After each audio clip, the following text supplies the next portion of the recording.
Okay, good morning everyone. Good afternoon even. Welcome. So today we're remembering these rules, but we're taking it a fair bit further because when we did them, we just did them with numbers, maybe a few letters, and it was quite simple. We're going to take it a bit further and really demonstrate some understanding of the rules. So we're going to simplify, and then we're going to do the opposite of simplifying, where we start with a simplify and we're going to expand it back out. And then we're even going to solve some equations. But I think I'll just go through these two parts first, get you started on them, and then we can have a look at solving equations a bit later in the lesson. This will be the last thing we do. We don't have a lesson Friday, student-free day. We've got PD, which isn't terribly exciting, but and then 2 lessons of revision, test on logs and surds, Friday next week. Okay, so it's over a week away, got over 168 hours, plenty of time. So here we go. What we're going to do is we want to collect all this to be one logarithm. That's what it means to simplify. Express it as a single logarithm. So our first rule is any numbers out the front are going to become powers. All right. So here we've got log of x squared, and we're putting that to the power of 3. All right. So that's our very last rule here. You can move that power up the top here. The same with this one, that half we're going to move to be a power here, so we've got log of 4x to the 6, and we're going to have a half there, and then plus log m, that's just going to hang out there.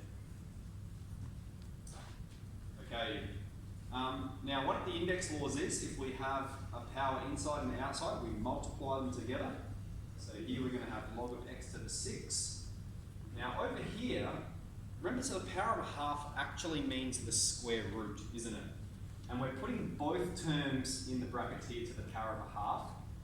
So the square root of 4 is 2, and x to the 6, we're multiplying by a factor of a half, so that's x to the 3. Okay? So I've square rooted everything in here, or multiplied it by a power of a half. 4 to the power of a half is 2, x to the power of 6 to the power of a half is x to the power of 3. Plus log m. Alright. Then we can do, we've got this take away this. So we can use our second rule. Log m take log n is log of m on top of n. So we've got log of x to the 6 on top of 2x to the power of 3 plus log m. Alright, and we just work from left to right. Alright, so we're collecting them first. Now we can simplify this because we've got x to the 6 at the top and x to the 3 at the bottom. Let's do it using the index law so you can see exactly what's going on. You could, I think, we're sort of getting to the level where we can just see what it's going to be. But it's x to the power of 6 take 3. Alright, they're the same base. The 2 is just going to hang out there. But x to the 6 and x to the 3 are the same base, so the top power take the bottom power. Plus log m. Alright, so we've got log x to the 3, 6 take away 3 is 3, on top of 2, plus log n. And then our rule is, our last one, if we have log m plus log n, we multiply them together. So here we're going to have log of x to the 3 on top of 2 times n. Alright, and if we just want to simplify that a bit more, we just express it at the top. Just as a technicality, we write pronumerals in alphabetical order, so m comes before x, so we put that to the left.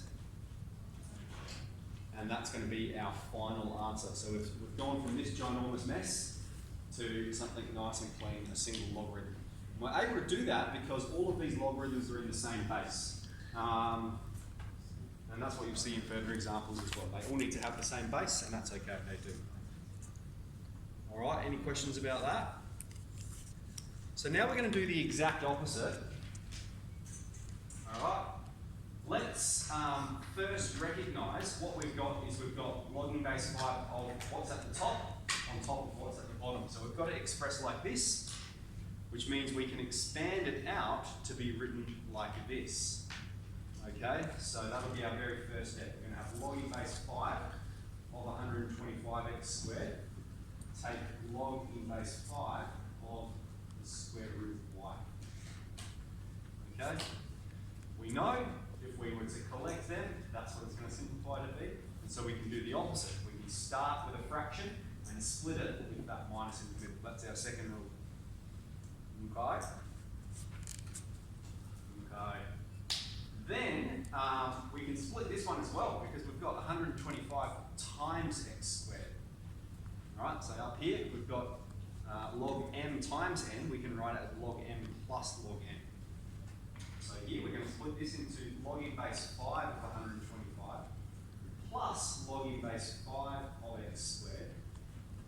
Take log e base 5 of the square root of y. Alright, so I've just split it over successive steps.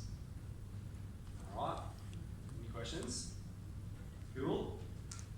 And so then what we're going to do is we're going to recognise any of these powers. First we can express that as a power. That squared, that 2 can come and hang out at the front. 125 is actually 5 to the power of 3. So I'm going to express that one like that. I'm recognising we can simplify this as a base.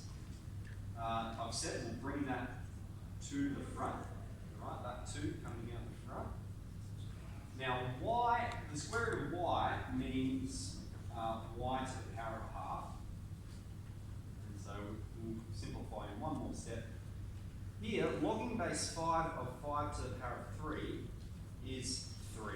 Okay, we've expressed it as a power of 5, the base is 5, and so that's our answer. That simplifies to be 3. Plus 2 logging base 5 of x, and then we're going to bring that power out the front. Take half logging base 5 of y.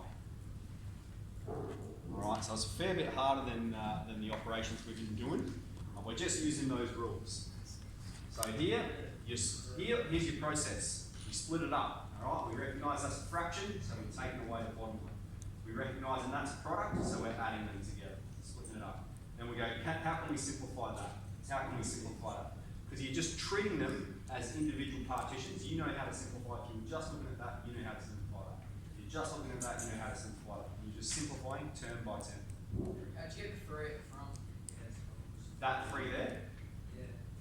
Yes. Okay, so what I want you to remember is logging base a of a to the x is x. So here we've got logging base 5 of 5 to the power of 3. So it just simplifies to be 3. Yeah. Cool. All right, so we've got a worksheet.